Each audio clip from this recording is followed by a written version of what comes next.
rubbing the side of my head, and then eventually, like after about 8 hours, I just threw up. You were rubbing. There was rubbing, and then dude, that made you throw. I heard about rubbing. And it happened to be a year ago in April. I know this because Eric was in town for the 420 Cypress Hill Ice Cube show, and had the same thing happen to me, but I thought it was food poisoning. And I'm looking up this all the information about it, and come to find out it was probably a migraine. So if any of you out there who deal with migraines, I have a newfound respect, and I feel so bad for you if you have those things on a consistent basis, because what I dealt with, I honestly was wishing for death. It was so painful, horrible. Y'all ever had those? Mushrooms? No, you should probably eat mushrooms for that. I was in a totally different conversation. That was, yeah. All right, well that's fine. I guess we got a show to do, huh?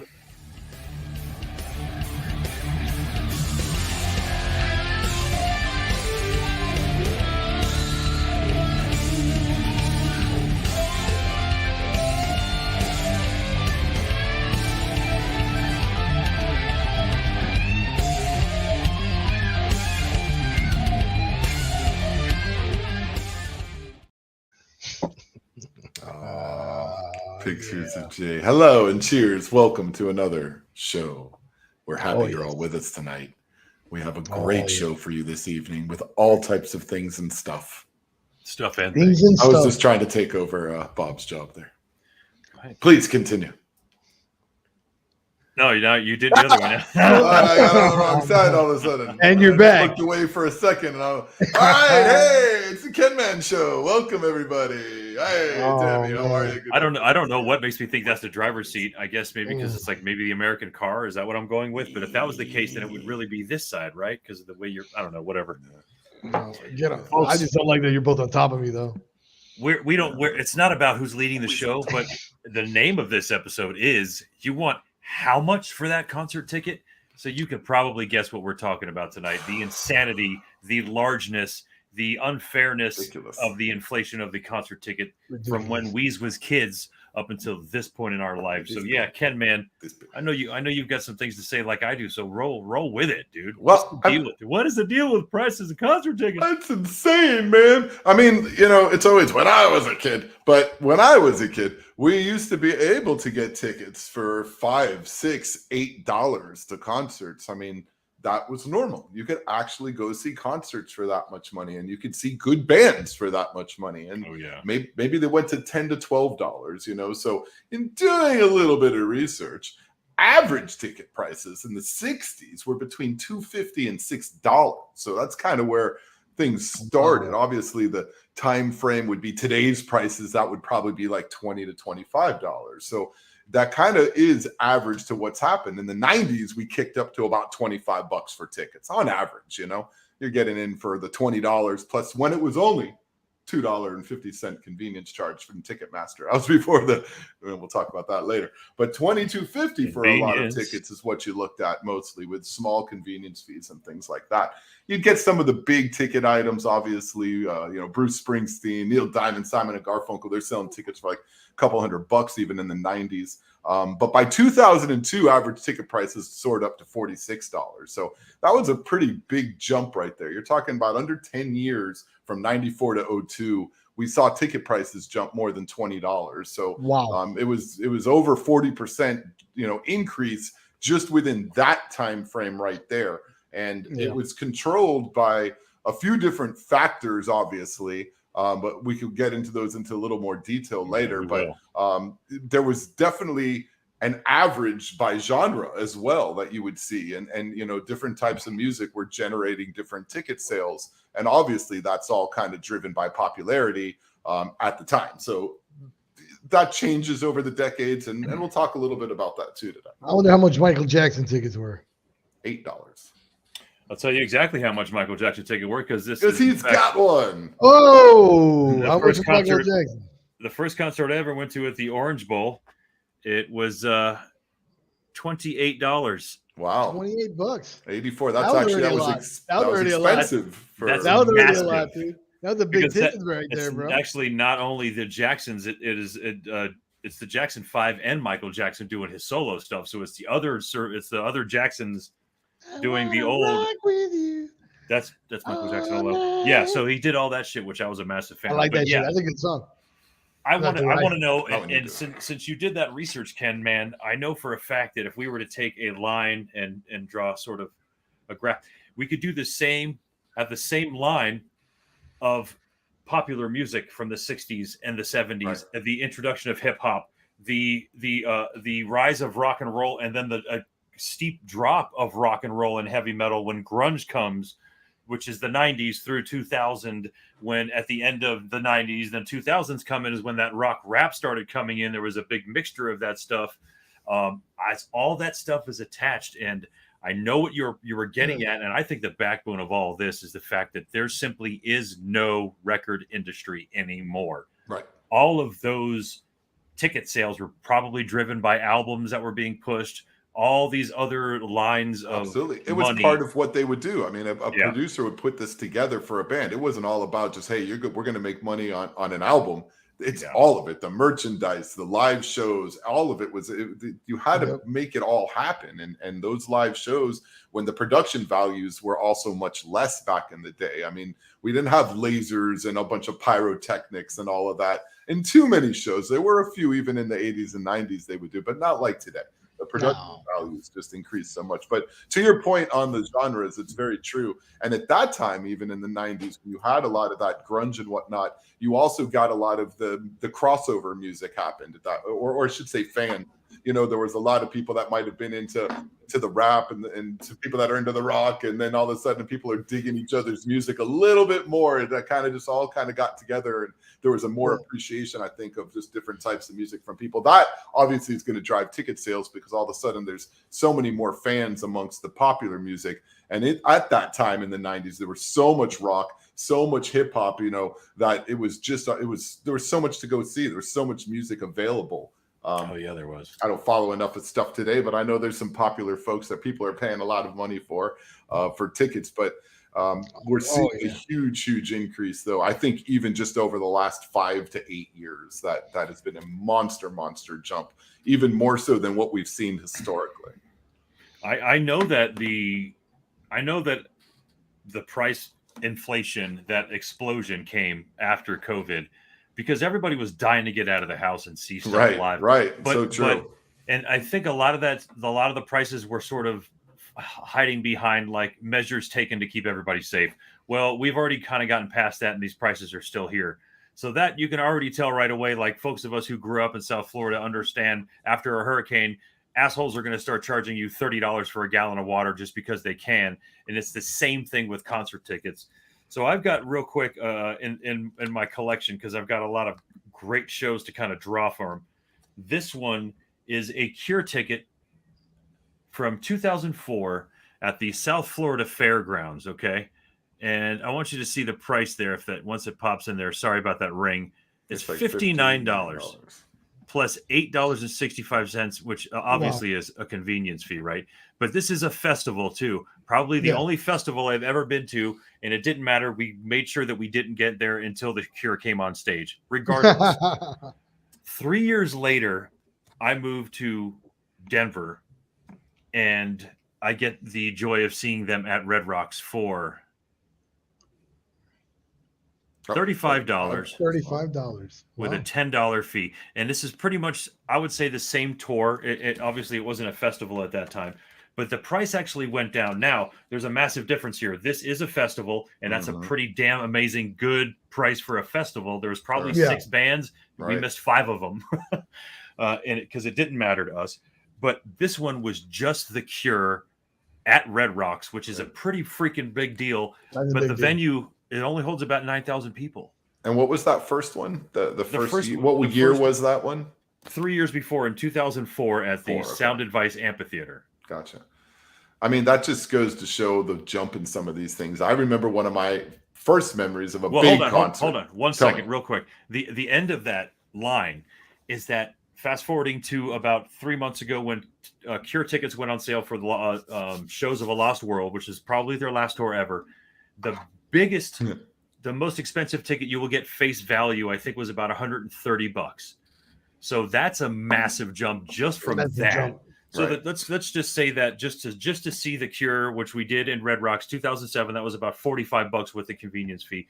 Now it's about $150 for probably this much better seats at this point, but that's the end point. And we weren't even lucky enough to pay that, since a friend of ours who got those tickets for us had to buy them on the secondary market. We had to pay what they paid, which was a lot more than that. So we don't want to maybe talk numbers on that one, but when they hit the secondary market, that's when it starts becoming the art to the artist thing, because it starts becoming, how much are you willing to pay to go see this band, not how much does it cost. Right. And that's where the art comes in, I think, when you start looking at it as sort of like buying art. Well, it's not expensive to you, but they're price gouging. Is that what you're doing? You're well, secondary markets aren't gouging. I mean, it's just it comes from scalping, back in the day, and it's just it's a controlled scalping now. Is essentially what the secondary market is. We've always dealt with scalpers. You've always dealt with people that would buy multiple tickets for shows they know are going to sell out, because they're going to sell those tickets on the secondary market for more money.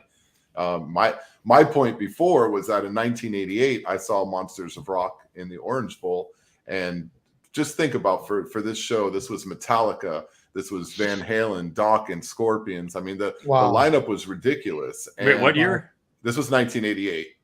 Wow. June 4th, to be exact, 1988. Was that with Sammy Hagar? I was only 8 years old. It was Sammy I was Hagar, only 8 years old, man. So, oh my God. So I was 14 years old, and it was one of the first concerts that I was, being able to be out on my own with my friends and stuff. Wow. All day show, dude. all day show. I mean, it was, music all day. It was incredible. But for all those bands, I looked up the ticket price for that. I mean, I just take a guess. In 1988, how much do you think that ticket was? $18.50. I'd say $25. Wow, you guys were like right in the middle of both of it. $22 for that ticket. Wow, I mean, was amazing. That's $22 big. That's a lot to see all those bands, man. I was you were paying at that time over. maybe 16 or 17 to see a band with an opener.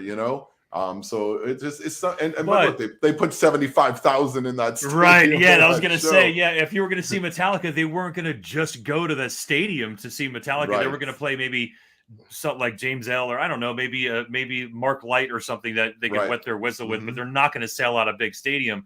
So that's when they started figuring out. If you go back and look at that set list too, I was looking at the set list, all of it too, Dawkins too. I was like, oh my God, dude, that was just I couldn't believe what I saw.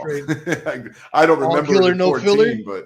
but it was pretty amazing. That's when I would want to see Metallica, because I've never seen them live because of the Black Album passed, and that was the only time I've seen them live. That was the only time I've ever seen them live. That was when they hadn't released. I don't think they'd released not Harvester of Sorrow, but what's that album called with Harvester? Injustice. Thank you. Injustice for All wasn't released yet, but they played Harvester of Sorrow at that show. Which wow, my favorite songs on that album. But I saw that in the set list. I'm like, wow, that wasn't even out just yet. So that was pretty badass. They're good with that. That's for sure. It was really neat. It was definitely a pretty cool. But the other part of that too was the ticket was $20. The convenience fee was $2.50. The convenience fees are also something else that we fought, I think, in the 90s. I mean, I think Eddie Vedder at Pearl Jam almost took it on his shoulders on his own. He actually made his own, or got with I believe it was Live Nation before they were bought out. They were a much smaller kind of ticket 8 group, but you'd have to buy Pearl Jam tickets to a separate group. You couldn't go to Ticketmaster to buy Pearl Jam tickets. You wouldn't be able to go to Specs. He completely bypassed them, saying and Pearl Jam's at that time one of the hottest bands. So he was able to almost just sidestep that increase, because they thought it was insane, from $2 and change to $14, $20, even $30 you'll see on some tickets today for convenience fees for Ticketmaster mostly. And those obviously are a driver for where there's a lot of the ticket price increases. But then you get to the point of, like Bob was just talking about, in the secondary market, and that doesn't matter anymore. Who cares if that was $2 or $14 or $30 for the convenience fee, when you're about to pay triple the ticket in the secondary market if you really want to go into this show. And like Bob was saying, it really just at that point depends on how much you want to spend on that art. And, your financial status has a lot to do with that. If you're somebody who can afford it and you don't care, you're going to go and you're going to spend that money. Sorry? There's a song from Cake that talks about that. How do you afford your rock and roll lifestyle? Yeah. Is it you or your parents in that income tax bracket? That's great shit too. It's a good point because that goes to where like those ticket prices are. I found a chart that showed like average ticket prices by genre from like 2017 to 2021, so something a little more recent. And the highest ticket genre music was classic rock.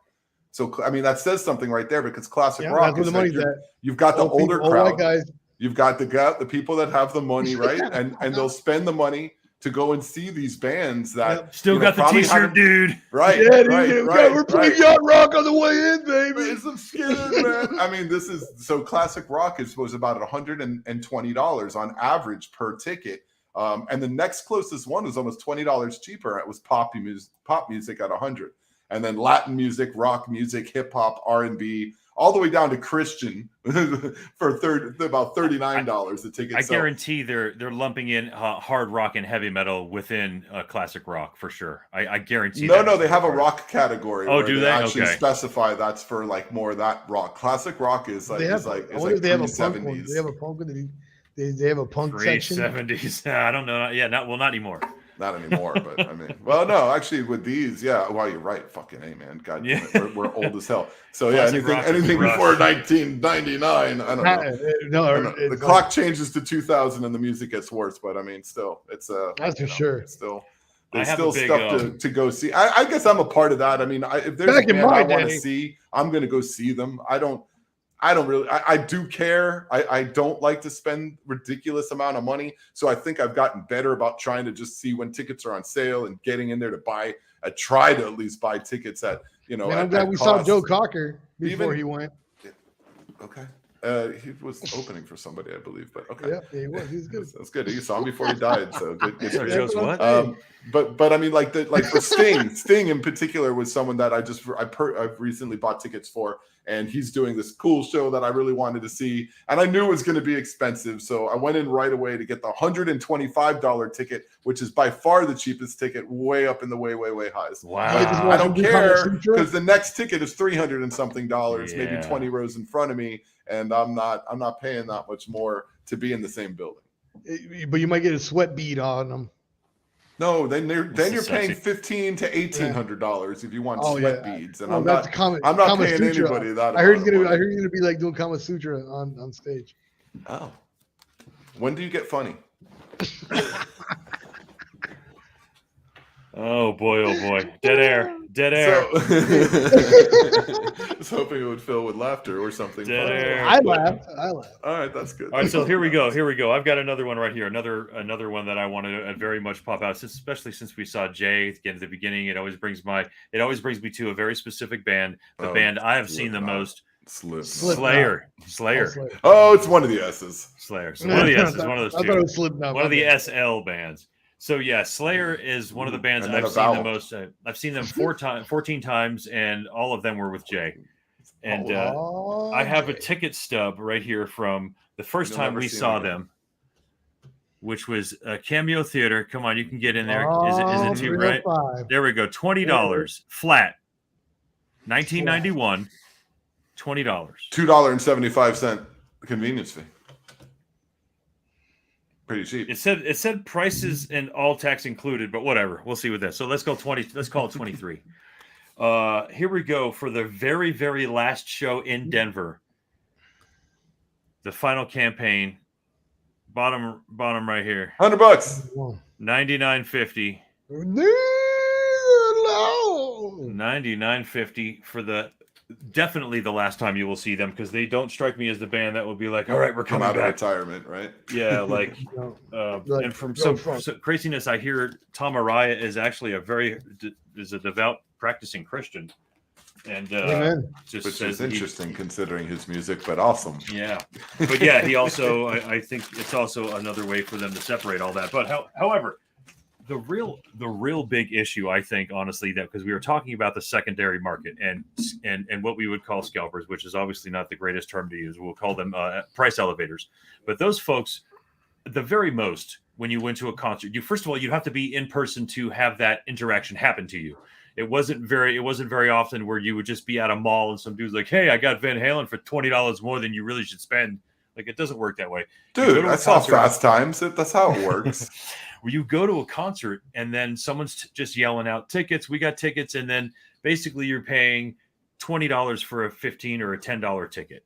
And that's what you were calling that, the price elevation of all that. But there's really maybe 5 people at a concert you might see back in the day growing up that have the ability to do that, because you would have to buy those tickets in order for you to sell those tickets. So there's only a specific group of people who were doing that at the time.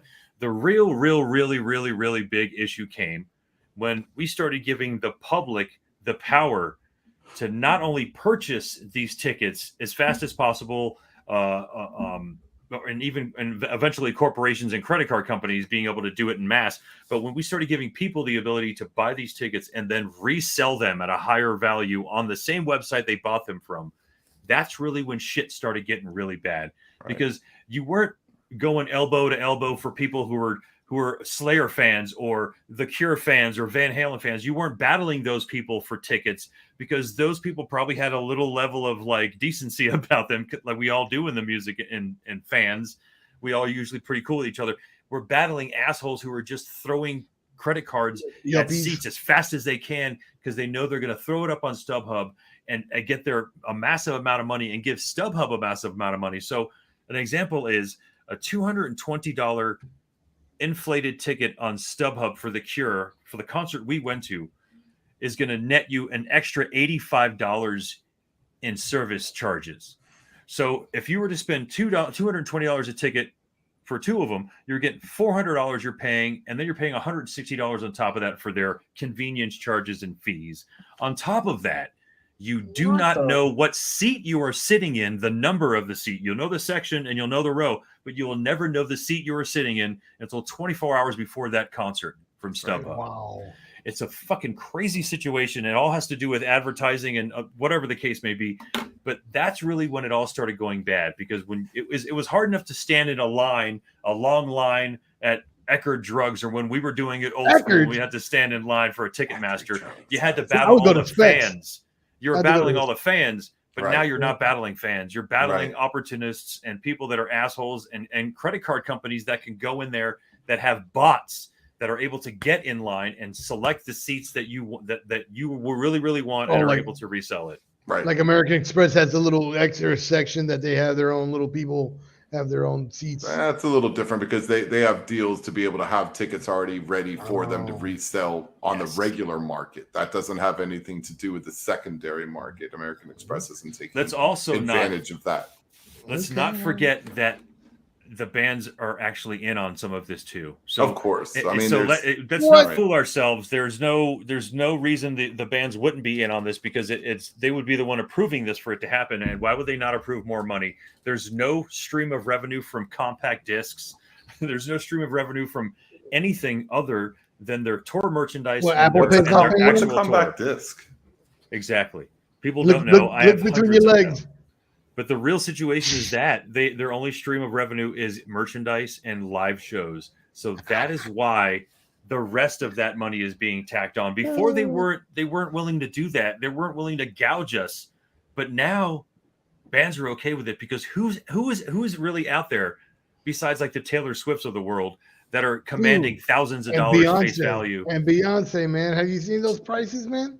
Eventually, none are higher than Taylor's. Taylor definitely has the highest prices. Wow, no she's doubt. up to 13,000 was the most reported that somebody paid on the secondary market for this tour she's on now. Not even fair. SeatGeek has been a group that's done a lot in this market as well. And SeatGeek has actually reported that the prices just over the last 5 years have doubled in the secondary market to an average of $252, up from about $125 just 5 years ago. So you're seeing a huge increase just in the amount of money that people are spending on these secondary market tickets. And you're seeing not only the groups of people that have always known about this being a method to make money, but so many more people realizing it now too. I do it. I mean, if I know I'm going to go to a show that's going to sell out and I want 2 tickets, I'll buy 4. If I want 4 tickets, I'll buy 6. I mean, if I can, and if I can get them at face value, then, and I know they're going to be able to sell, I'll do it. I don't generally do it on a site. I generally have a friend or a couple, somebody I know that wants them. And then I wind up selling them at face value anyway. So I'm not very good at this, but some people are, and they definitely make a lot of money. I know for the Cure in particular, they tried to kind of work around a little bit some of the stuff by making it that you had to come. The ticket has to match the name that you're purchasing it on. Generally, it was if you bought a ticket, you could resell it, even if that ticket was my name. It doesn't matter. Someone else can go into the show with it. They're going to scan it. They're going to go in. Now the Cure did it so that you have to go into the show with the person's name. You got show ID to make sure that your ticket is with that correct ticket. That's so funny. We bought tickets in the secondary market. I'm not going to the Cure, but my wife's a big fan, so she will be with a friend of hers, and we paid a good amount for them, but she's a huge fan, and that's what it is. We know our row, just like Bob said. You know your section, you know your row. You don't know your seats, and you got to meet these people before the show, and they have to go in together. It's because they're going to have to show their ID on the tickets that we just bought from them. Very odd. I want to explain really quick, and I know we have a few minutes here. The Cure did something kind of like you mentioned before, like Pearl Jam did, and some other companies did, where, their tickets were going to be available on Access, I think, or Ticketmaster, one of those two, but they're available on there. But you couldn't go to that website in order to get those tickets.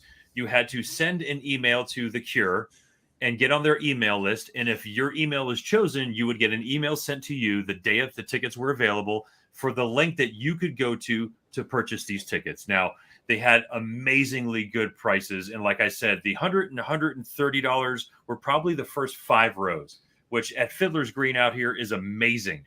It's beautiful. It's like Bayfront without the bay, basically, with mountains. But it's amazing out here. So that was the most. So you would be locked in and be able to. You'd be only battling people who had registered for the Cure and who had been picked at random. So I was one of the first people in my household to do so, and then my wife got chosen to do so. I didn't get the email; she did, and she's not necessarily, she can get tickets and stuff like that. But I was also being pretty stingy where we wanted to sit, so things got real wacky. And by the time we knew it, they were gone. Mm-hmm. But they were gone to people who were then posting them back up on StubHub. Right. So on the same day, what happened was you basically inadvertently cut off a massive section of your fans that signed up to hopefully get an email from the Cure saying they were chosen for tickets, but didn't get chosen, and then couldn't get tickets at all because of that. And then all those other people went in there and sold them on the secondary market. So a $50 So it didn't work, is what you're trying to say. It didn't work because people suck. Yeah. And that's really the biggest issue. We gave the general public the power to become ticket sellers. Money, Are you effing kidding me, dude? Dude, they can't even signal. It's another way to have money to make money. If you got money, you could throw a few thousand on tickets. Is what they do. The flip side to that is there's a lot of tickets that you can buy on Access that we do. Like me and my wife buy tickets that are great seats, like specific Access Select seats at a slightly elevated price, but really good seats. But you just can't resell them. Right. So those are pretty cool. Yep. And sometimes it gets us locked into going places that eventually, if we buy tickets in advance, I can't tell you, I think there's been at least 2 or 3 comedians we bought tickets in advance for and just didn't go to them. You're like, that was last night, wasn't it? For whatever. No. We just were like, oh, dude, I'm real tired, man. Work sucked today. Like, it's weird. We're not as motivated to go see a comedy show as we are to see a concert, but I think it's more of a commitment for a concert. So that's true. But the tickets are going up for a lot of these. It doesn't really matter who it is. Entertainment as a whole, I think, is going up pretty high. Ken, man, what's the most you've paid for one single ticket? Most I've paid for a single ticket. I guess it would be the Fish New Year's run. Yeah, There was the millennial show. That was the. You're going to give that number out there? Sunday thing. That was $475. I think it was just under $500 for the 3 nights. That's probably the most I paid.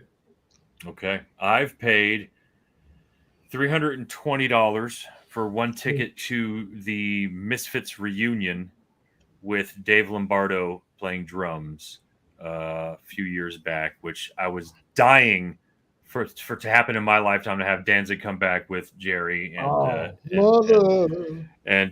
they played all amazing hits. So I paid I probably would have paid a little more if I'm being honest, dude. Considering what I saw, how monumental that show was, because the most I've paid besides that, I probably wouldn't pay for that show again. Like, other than that one, there's another one I paid close to, and I wouldn't do that again. But Vic, what about you? I would say it was probably the Mars. It was System of the Down and Mars Volta, and that was like maybe like I think like a good like that was a badass concert. Yeah, I think it was like and I had pretty good seats. I think I paid like 65. It wasn't even that bad. That's the most you paid for a ticket. Awesome. Yeah, dude. Yeah, I've been very fortunate. Or smart. Or smart. Yeah. Some people just aren't concert people either. My wife is definitely not a concert person like I am, but she'll go see some great bands, and she's seen some. You can love concerts and just not have the budget to go to them, though. That's what it is, man. We actually saw Cypress Hill recently in a very small venue in Fort Lauderdale, where the person that I was going to go meet there goes there all the time. He's like, dude, you don't even have to buy a ticket. We just hang out outside, man. I'm like, dude, that's so dumb. I'm going to buy a ticket. And they were like $75 or something.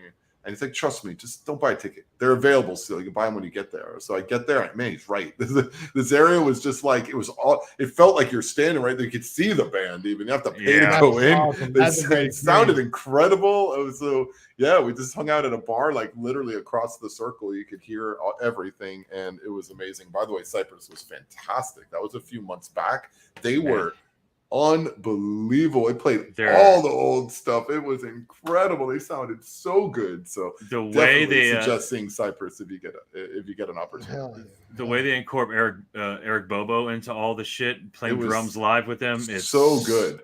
Yeah, and mixed really well. Like it wasn't, and nothing was overpowering. Everything sounded. The sound was perfect. Really incredible. I got to see them twice in the last year. Once they opened up for Slipknot most recently, and then last year 420 they played with Ice Cube and Too Short. That was amazing. But I've got a ticket stub here too, because here's the deal. We're talking about how much they cost, but again, when you it's up to you whether you think you are willing to pay what you would pay for this kind of concert. And look at this. This is freaking legendary, dude. Oh, I remember that show. Man, Billy Joel, battling pianos, right? This was their face-to-face tour. Oh, I love that. I saw that in Tampa. Man. That was such a good show. $175. That's a lot of money for one ticket, dude. But for those two guys. But Billy Joel and Elton John. Actually, Elton John's tour right now, his farewell tour that started before COVID, so it's still going on, is right now the highest grossing tour ever. And it's still ongoing, so he's just adding to it. But when he's all done, it's going to be the highest grossing concert ever. What a guy. Oh, he deserves it. That guy's a great artist. Big money to go see that. Well, that means they're going to miss him when he's done, dude. That guy's a big dude. He's a big deal. Too much money. It's right. That's why, you just gotta get a husband that's got money to spend on tickets. Wow. Right. This is the other. So this I'm not interested in getting a husband, man. What's wrong with you? You need two husbands to take care of you. The flip side of that coin is we get the ability at our age to be able to see some of these amazing legends, and I was able to see the Eric B. and Rakim reunion. Nice. Oh snap! $29 plus $12. You know what I'm saying? Like that guy could easily have been like $59, please. Right. You know what I'm saying? Yep. That's also the band, right? The band being cool about setting their ticket prices at a good spot. That's very true. Another band that I've been able to see at pretty much the same rate, which I would say is maybe $40 to $50 a ticket, has been Slipknot. And for a band as big as they are, they could easily be doing what a lot of bands do and do what they do to gouge people, but hey, what happened? I got in it. Look a little fuzzy, Bobby. Am I forever? Oh man, it's my eyes, man. Hey, there you go. Focused, everything's man. Come back into focus. I'm focused, man. The one thing that I had going for me for at least, I'm going to say 12 years, 13 years, was the fact that no matter what, if Jay was interested in going to a concert I was going to, he would just give me his credit card number. I remember this deal. I remember this deal. He would tell me about this. This is like, Bob, just make sure I get the tickets. That's it. As long as I get the tickets, he would put the money up for the show, and I would give it to him. Tell me the dates. I know when I got to be there. We'd get a shirt or something and get drinks or something. It would fucking work out amazingly. But he loved that deal. Yeah, it's like I was always like that. How do you get in all these shows? It's like, Bob, figures.